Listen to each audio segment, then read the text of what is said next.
नमस्कार दोस्तों। आज की कहानी में आपका स्वागत है। मेरी भाभी भैया के कमरे में अक्सर नहीं सोती थी। अगर किसी रात भैया के कमरे में सोती थी तो अगली सुबह भाभी रोती रोते बाहर निकलती। एक दिन मैंने भाभी को नींद की दवा दे दी क्योंकि मुझे अपने जालिम भाई का सच जानना था। भाभी सोई हुई थी। तभी मैं भाभी की चुन्नी लेकर भैया के कमरे में चली गई। फिर जो भैया ने भाभी समझकर मेरे साथ किया, वह सुनकर तो आपके होश उड़ जाएंगे। मेरे बचपन में ही मेरे माँ बाप का मौत हो गई थी। सब कुछ मेरे भैया ने ही किया था। एक दिन सुबह मेरी आंख खुली तो मैंने भाभी को सिसकते हुए देखा। वह मेरे बिस्तर के पास बैठी बुरी तरह से रो रही थी। मैंने अपने माँ पापा को तो कभी नहीं देखा था क्योंकि मेरे पैदा होने के 4 साल बाद वह दोनों एक कार एक्सीडेंट में मारे गए थे। इसलिए भाभी को रोता देखकर हमेशा मेरा दिल तड़प जाया करता था। लेकिन मैं चाहकर भी कभी उनसे कुछ नहीं पूछ सकती थी। अक्सर ही सुबह भाभी का ऐसा हाल होता था। कुछ समय पहले मैंने एक बार भाभी से पूछा था कि आखिर वह भैया के कमरे से सुबह सुबह बाहर आकर इतना रोती क्यों है, तो भाभी ने कोई जवाब नहीं दिया और मुझे डांट दिया। भाभी जब भी उनके कमरे से निकलती, भाभी का हुलिया बहुत ही अजीब सा होता। उनके बिखरे हुए बाल और पुराने कपड़े एक अजीब सी मजबूरी सुना रहे होते हैं। ये सिलसिला कुछ साल पहले से ही शुरू हुआ था और जैसे मुझे होश आ रहा था, मेरे लिए सब कुछ अचंभित होता जा रहा था। मेरे अंदर एक जुनून सा पैदा हो गया था कि मेरा भाई आखिर मेरी भाभी के साथ रात भर क्या करता है। इस सवाल ने मुझे बेचैन कर लिया था।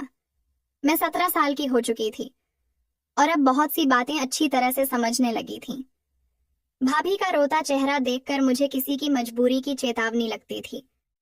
लेकिन हैरत की बात यह थी कि जब भाभी कमरे से निकलती तो वहां रो रही होती, और जब भाई कमरे से निकलते तो उनके चेहरे पर एक दिलकश मुस्कुराहट होती थी और वह कुछ न कुछ गुनगुनाते रहते हैं, जैसे बहुत खुश हो।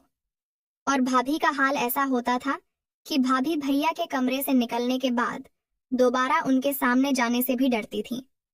वो उनका नाश्ता भी मेरे हाथ ही उनके कमरे में भेज देती। खुद सारा वक्त किचन में खड़ी रहती और आंसू बहाती रहती, या तो बाथरूम में बंद हो जाती। भाभी की हालत देखकर मुझे बहुत तरस आता था। मैं 10वीं क्लास में पढ़ती थी और नाश्ता देने के बाद मैं अपने स्कूल के लिए घर से निकल जाया करती थी। लेकिन सारा वक्त मेरे दिमाग में भाभी का ख्याल घूमता रहता। मैंने कभी किसी सुबह भैया को परेशान या बेचैन नहीं देखा था। वह हमेशा ही बहुत खुशी से नाश्ता करने बैठती और उनका चेहरा बहुत खुश दिखता था, जबकि भाभी को देखकर ऐसा लगता कि किसी भी पल भाभी को कुछ भी हो जाएगा। अक्सर मैं नाश्ता बनाते हुए भाभी के शरीर को कप कपा हुए भी देखी थी।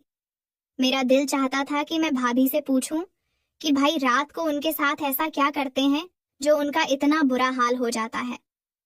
मगर भाई के नाम पर भाभी के चेहरे पर खौफ नजर आने लगता था। भाभी हर रात भैया के कमरे में सोने के लिए नहीं जाती थी, बल्कि वह मेरे साथ ही सोती थी। कभी कभी उन्हें जबरदस्ती भैया अपने साथ कमरे में ले जाते थे और भाभी मना करने की कोशिश करती थी, लेकिन भैया उनकी एक न सुनती। भैया की आवाज में मोहब्बत की ऐसी चाशनी घुली होती कि सुनने वाला हैरान रह जाए। लेकिन मैं अच्छी तरह जानती थी, भैया भाभी को कमरे में ले जाकर यकीनन उनके साथ कुछ गलत करते हैं। किसी भी लड़की के लिए किसी लड़के को रोता तड़पता देखना बहुत ही मुश्किल काम है, और मेरा भी ऐसा ही हाल था ना। मैं पढ़ाई पर ध्यान दे पा रही थी और ना ही घर में मेरा दिल लगता था। मेरा दिल चाहता है कि मैं किसी भी तरह अपनी भाभी को भाई के कमरे में ना जाने दूं, लेकिन मैं किसी तरह भाई को मना नहीं कर सकती थी। भाई तो मेरे सामने भाभी के साथ बहुत ही मोहब्बत से पेश आते थे। घर के माहौल ने मुझे इस कदर परेशान किया था कि मैं इम्तिहान में बुरी तरह फेल हो गई। मैंने भाई और भाभी को रिजल्ट नहीं बताया, लेकिन मेरे दोस्त हैरान थे क्योंकि मैं पढ़ाई में बहुत अच्छी थी। वह बार बार मुझसे पूछने लगी कि मेरा ध्यान कहाँ रहता है। मैंने उससे भाभी और भाई के बारे में बता दिया। तुम्हारे भाई भैया अंग्रेजी फिल्में तो नहीं देखते? सोनी ने अचानक से सवाल किया। मैं हक्का बक्का से उसे देखने लगी। फिल्म का भला क्या मकसद था? वह अलग निगाह से मुझे देख रही थी और मैं उसकी बात ना समझ पाई। उसने बात बदल दी, लेकिन मेरी सोई उसकी बात पर अटक गई। आखिर सोनी ने यह सवाल क्यों पूछा था? मैं घर वापस आई तो भाभी के चचेरा भाई निहार अंकल बैठे हुए थे। वह दोपहर को हमारे घर आते थे। भाभी की बचपन से ही उनसे बहुत अच्छी दोस्ती थी। भाभी बताती थी कि वह दोनों बचपन में एक साथ रहते थे। फिर सैफ अंकल विदेश चले गए और भाभी की शादी भाई से हो गई। भाभी की शादी को 16 साल हो चुके थे और कुछ साल पहले शायद सब कुछ ठीक था, या फिर मैं ही छोटी थी और ना ही समझ पाई थी। लेकिन कुछ साल से मुझे अच्छी तरह भाभी की हालत समझ आने लगी थी। मैं जान गई थी कि मेरा भाई एक अच्छा आदमी नहीं है, वह मेरी भाभी की तकलीफ की वजह है। और इसी बात ने मेरे दिल में अपने भाई के लिए दुश्मनी पैदा कर दी थी सैफ अंकल से। हमारी भाभी की बहुत अच्छी दोस्ती थी। वह साल भर पहले ही इंडिया वापस आए थे और भाभी से मिलने के लिए अक्सर आते थे। लेकिन भाभी को उनका आना अच्छा नहीं लगता था। सैफ अंकल जाके बाद भाभी अक्सर मुंह की, अगर तुम्हारे भाई को पता चला कि निहार मिलने आता है तो बहुत बुरा होगा। मैं भाभी को दिलासा देती कि भाई को कैसे पता चलेगा, भाई सुबह काम पर जाते हैं, रात को ही घर आते हैं। मुझे तो सैफ अंकल बहुत अच्छे लगते थे। वह हमेशा आते हैं और भाभी का मूड अच्छा करके जाते हैं। मेरे लिए भी बहुत से सामान लेकर आते हैं। भाई की आमदनी इतनी कम थी कि गुजर बसर भी मुश्किल से होता था। रात में मैंने अपना और भाभी का बिस्तर लगाया और भाभी के साथ आंखें बंद करके लेट गई। थोड़ी देर में भाई मेरे कमरे में आए। भाभी मेरे साथ ही सोने के लिए लेटी हुई थी। भाई ने उन्हें साथ चलने को कहा तो भाभी ने दबी दबी आवाजों में इनकार किया। मैंने आंखें नहीं खोली थी। मैं सुनना चाहती थी कि भैया भाभी से क्या कहते हैं। चल ना सीमा, मैं तुझे बिल्कुल तंग नहीं करूंगा। वादा भाई की आवाज मेरे कानों में पड़ी, जिसमें मोहब्बत की मिठास थी। मुझे नहीं जाना तुम्हारे साथ, तुम हमेशा ऐसा ही कहते हो। भाभी ने एक बार फिर इनकार किया। तुम्हें सोचना चाहिए, अब तुम्हारी बहन जवान है, वह 100 सवाल करने लगी है, लेकिन तुम्हें इस बात से कोई फर्क नहीं पड़ता। भाभी ने धीमी लहजे में भाई को जवाब दिया। भाई ने जबरदस्ती भाभी को हाथ पकड़कर उठाया और अपने साथ लेकर चले गए। मुझे अजीब सी घबराहट होने लगी थी। भैया भाभी के साथ ना जाने क्या करते थे, और सोनी की अंग्रेजी फिल्म वाली बात भी मेरे दिमाग में अटक गई थी। कुछ घंटे गुजर गए थे, लेकिन भाभी वापस नहीं आई। मैं पानी पीने के लिए कमरे से निकलकर बावर्ची खाने में गई। भाभी थोड़ी ही देर में मेरे पीछे चली आई। मैंने एक गहरी निगाह भाभी पर डाली, जिनके बाल बिखरे हुए थे। जिस बात ने मुझे चौंका वह भाभी की कुर्ती का फटा हुआ आस्तीन था। भाभी को मेरी नजरों का एहसास हो गया था। वह जल्दी से दुपट्टा को अच्छी तरह लपेट ली। मेरे सामने ही भाभी ने सुबह सही सूट पहना था, लेकिन फिर अचानक ही भाभी का सूट कैसे फट गया। भाभी मुझसे पूछ रही थी कि मैं इतनी रात को क्यों जाग रही हूँ। मैंने झूठा बहाना किया कि मैं भी उठकर पानी पीने आई थी। भाभी मेरे साथ वापस मेरे कमरे में आ गई। मैंने सोने के लिए आंखें बंद कर लीं, लेकिन मुझे भाभी की सिसकियों की आवाज सुनाई दे रही थी। मेरा दिल चाह रहा था कि मैं उठकर अपनी भाभी को तसल्ली दूं और दिल में आए सारे सवाल को जुबान पर ले आऊं, लेकिन मैं अपनी जगह खामोश पड़ी रही। भैया सुबह सुबह ऐसे तैयार होकर कमरे से निकले थे जैसे कोई हीरो हो। भाई की आमदनी कम थी, लेकिन भाई हमेशा खुश रहते, मुस्कुराते रहते। काम पर हमेशा ऐसे तैयार होकर जाते जैसे सेठ आदमी हो। मैंने उल्टी निगाह अपने भाई पर डाली, जिससे मुझे आज भी नफरत महसूस हो रही थी। भाई के आगे नाश्ता रखकर मैं स्कूल चली गई। सारा दिन स्कूल में भी मेरा दिमाग भाभी के फटे हुए सूट की तरफ था। स्कूल से वापसी पर मुझे सैफ अंकल मिल गए। मुझे देखते ही उन्होंने मुझे अपनी गाड़ी में बिठा लिया। मैं बिना सोचे समझे उनकी गाड़ी में बैठ गई। निहार अंकल ने गौर से मेरी तरफ देखा और कहने लगे कि मुझे बताओ, तुम्हें क्या परेशानी है? तुम इतनी खोई खोई सी क्यों रहती हो? मैं इस कदर जज्बाती हो चुकी थी कि मैंने निहार अंकल को सारी बात कह दी। मेरी बात सुनकर निहार अंकल कहने लगे कि तुम्हें अंदाजा है कि तुम्हारा भाई एक अच्छा आदमी नहीं है। तुम अपनी भाभी को अपने भाई से आजादी क्यों नहीं दिलवा देती? कब तक तुम दोनों उनकी जुल्म की चक्की में पिसते रहोगी? निहार अंकल ने बहुत ही फिक्रमंदी से मुझे एडवाइस दी, जिसे सुनकर मेरे होश उड़ गए। मैं भाई को छोड़ने के बारे में सोच भी नहीं सकती थी। भाई ने मेरे साथ कभी ऊंची आवाज में बात तक नहीं की थी, फिर मैं भाई को जालिम कैसे कहती? मैं तो यह भी नहीं जानती थी कि बंद दरवाजे के पीछे भाई और भाभी के बीच क्या होता है। निहार अंकल की बात सुनकर मैं सोच के समुंदर में डूब गई। बहुत सोचने के बावजूद भी मुझे भाई की कोई ऐसी बात याद नहीं आई थी जिससे मैं उन्हें जालिम करार देती। लेकिन भाभी की तड़प और आंसू भाई को जालिम साबित करते थे। निहार अंकल मुझे स्कूल से लेकर घर चले आए और खुद भी अंदर आ गए। भाभी हम दोनों को देखकर खुश हो गई थी। हमारे लिए फौरन खाना लगा दिया। मैं बहुत ज्यादा थक गई थी, इसलिए सोने के लिए अपने कमरे में आ गई और सफ अंकल भाभी के पास बैठे रहे। मुझे नींद नहीं लग रही थी। मैं सारा वक्त सफ अंकल की बातों को सोचती रही। भाभी को भाई के कमरे में गए कई दिन गुजर चुके थे और पिछले कई दिन से भाभी मेरे साथ मेरे कमरे में ही सो रही थी। भाभी जब मेरे पास रहती थी बिल्कुल अच्छी और बेफिक्र रहती थी। भाई का रवैया तो हमेशा एक जैसा ही रहता था। जिस दिन वह भाभी को अपने कमरे में ले जाते, उस दिन वह रोजाना से ज्यादा खुश महसूस होते थे। कई दिन बाद भाई भाभी को फिर से अपने कमरे में ले गए थे और मैं सारी रात बेचैनी से करवट बदलती रही थी। भाभी जब सुबह भाई के कमरे से निकली तो उन्हें ठीक तरह से चलना भी नहीं आ रहा था। वह एक पैर जमीन पर घसीट घसीट कर बड़ी मुश्किल से चल रही थी। मैंने भाभी से पूछा कि भाभी तुम्हारे पाँव में क्या हुआ है, तो कहने लगी, छोटी छोटी बातों पर ध्यान ना दिया करो और दिल लगाकर पढ़ाई करो।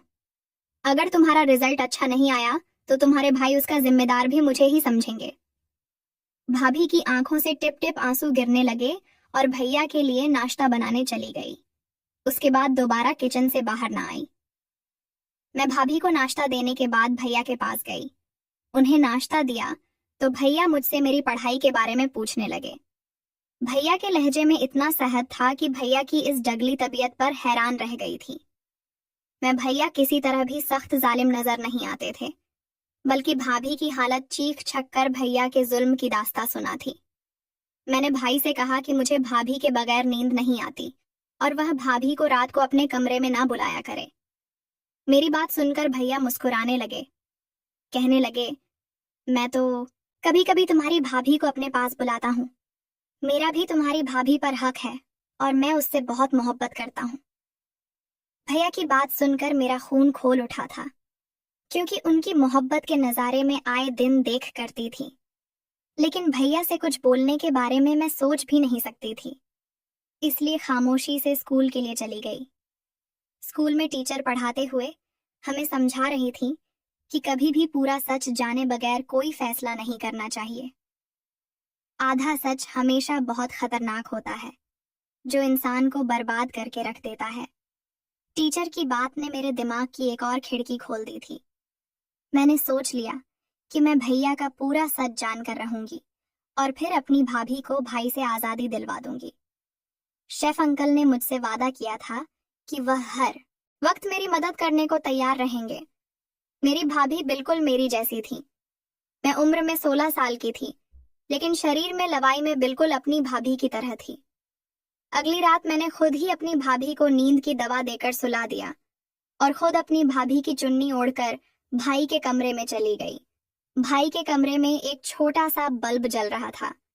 भाई अंधेरे की वजह से मुझे भाभी समझ बैठे थे और कहने लगे कि मेरी खुशनसीबी है कि सीमा आज खुद चलकर मेरे कमरे में आई है। भाई बहुत ही खुशी से कहते हुए मेरे पास आकर बैठ गए। बहुत ही इज्जत से मुझे अपने बराबर में बैठा लिया। भाई के बराबरी में बैठे मेरा शरीर कांप रहा था। मैं नहीं जानती थी कि उससे आगे मेरे साथ क्या होने वाला, लेकिन आज मैं पूरा सच जानना चाहती थी। भाई बहुत मोहब्बत से कहने लगे, सीमा छोटी जवान हो रही है। यह कहकर तू मुझसे इस कदर दूर हो गई है कि मुझे जबरदस्ती तुझे अपने कमरे में बुलाना पड़ता है। मेरा भी तुझ पर हक है। मैं मानता हूँ कि हमारी बहन जवान हो रही है, लेकिन वह इतनी छोटी भी नहीं है कि उसे यह ना समझ हो कि भाई भाभी एक कमरे में एक साथ रहते हैं। तू सारा दिन काम करके थक जाती है। चल अब सुकून से सो जा। मैं तुझे अपने करीब देखकर खुश हो जाता हूँ भाई को। अंधेरे की वजह से मेरा चेहरा नजर नहीं आ रहा था और भाई ने खुद ही मुझे अपने तकिए पर लेटा दिया।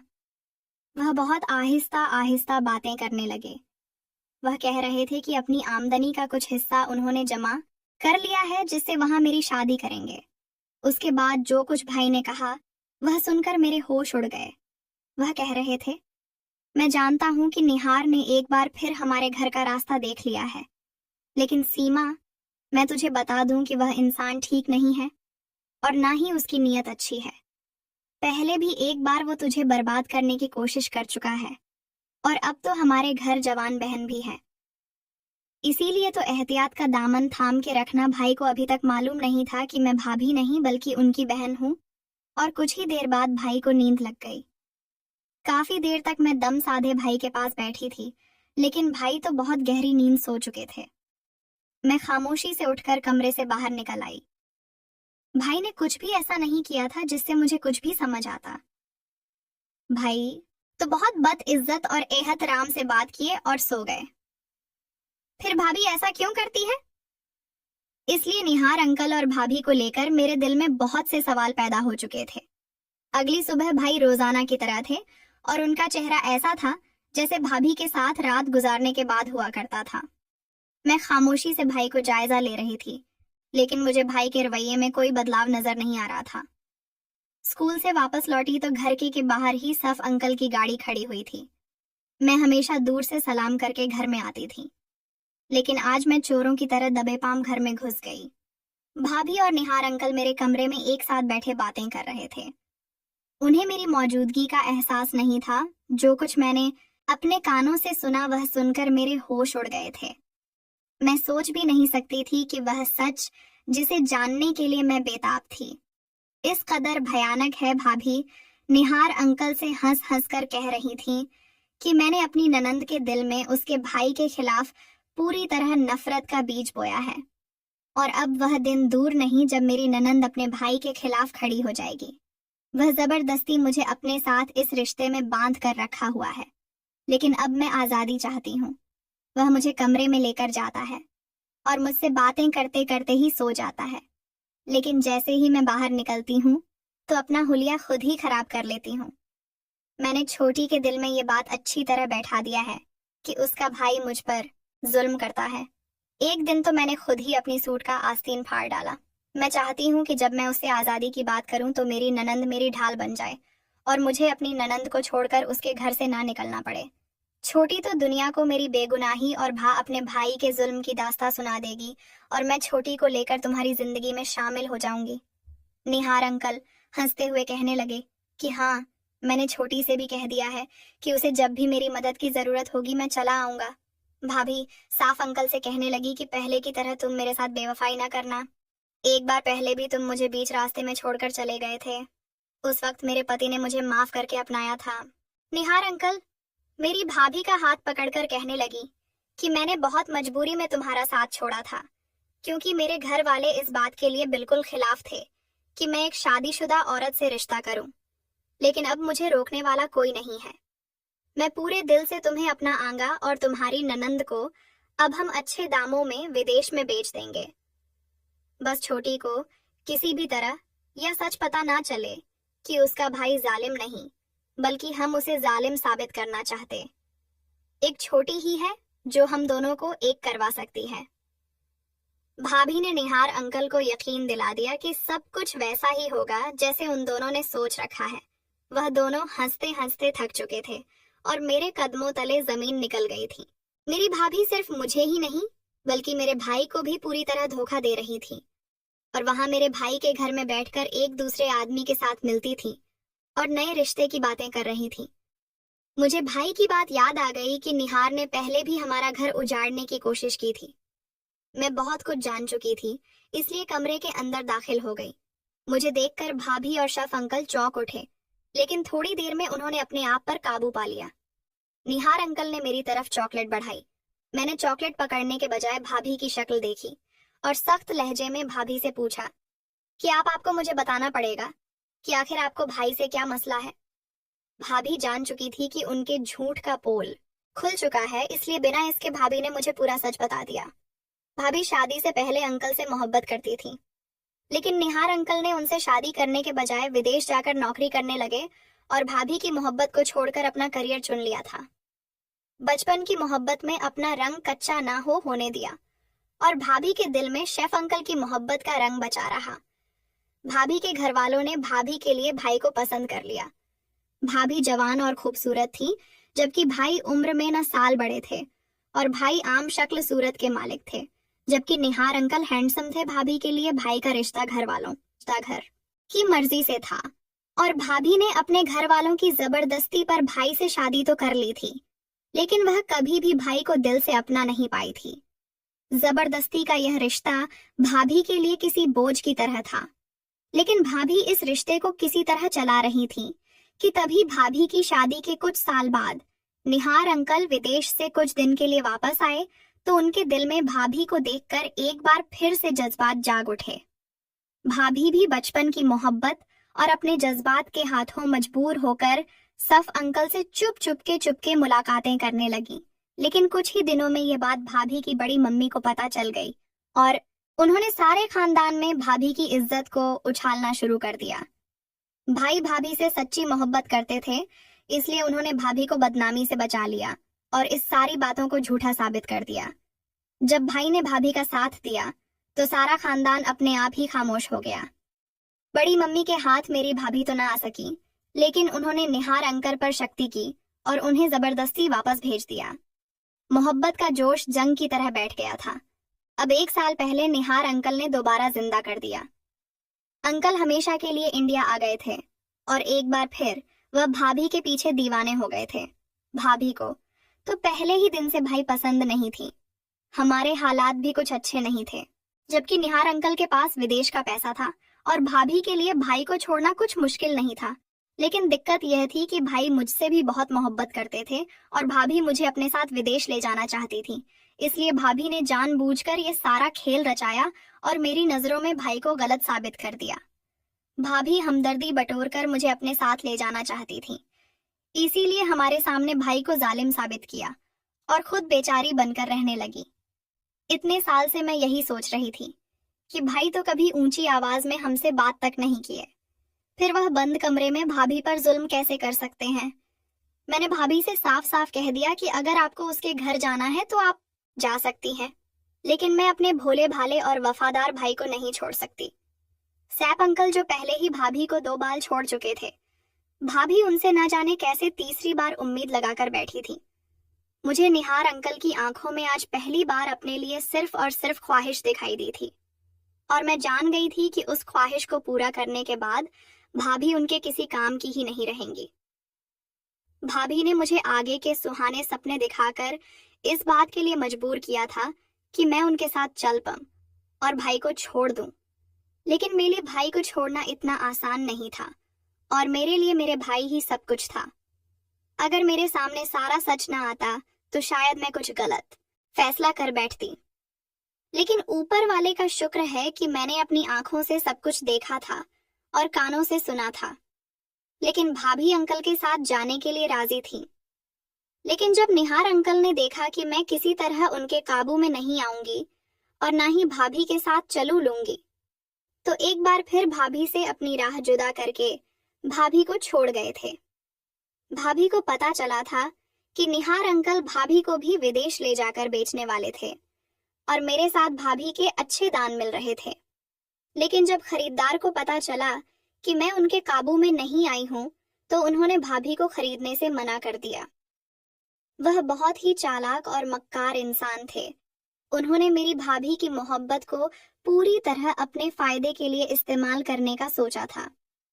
भाभी को जब एहसास हुआ कि जज्बात की धारे में बहकर वह कितना बड़ा नुकसान करने जा रही थी, अगर भाभी और मैं उनके साथ चले जाते तो वह हमारी इज्जत को एक बार फिर वैसे ही बदनाम करते, जैसे बड़ी मम्मी ने भाभी की इज्जत की धज्जियां बिखेरने की कोशिश की थी। ना जाने कौन सा अच्छा काम हम दोनों ननंद भाभी के काम आ गया था कि हम निहार अंकल के चुंगल से निकल गए थे। भाभी ने मुझसे अपने किए की माफी मांगी। मैंने भी भाभी से वादा किया, अब वह कभी ऐसी गलती नहीं करेंगी। रात को भैया घर लौटे तो भाभी ने खुद ही भैया के लिए खाना मंगवाया और अपना बिस्तर भी भैया के कमरे में लगा दिया। भैया की खुशी देखने के लायक थी। भैया सच में भाभी से बहुत मोहब्बत करते थे, और यह उनकी मोहब्बत ही थी जो वह भाभी की गलतियों को आज तक नजरअंदाज करते आए हैं। इतने सालों में पहली बार भाभी को अपनी गलतियों का एहसास हुआ था और उन्होंने भाई को दिल से अपनाया था। अगली सुबह भाई और भाभी हंसते मुस्कुराते कमरे से बाहर निकले थे और मेरे दिल को एक ठंडक का एहसास हुआ था। कभी कभी हम प्यार के नाम पर ऐसा धोखा खाते हैं कि किसी को मुंह दिखाने के लायक नहीं रहते। असल मोहब्बत तो विवाह के बाद ही होती है, जिसमें इंसान एक दूसरे का ढाल बनकर एक दूसरे का ऐप को ढक लेता है और एक दूसरे की इज्जत का ख्याल रखता है। दोस्तों, कहानी अच्छी लगी हो तो वीडियो को लाइक शेयर सब्सक्राइब करना मत भूलेगा। धन्यवाद।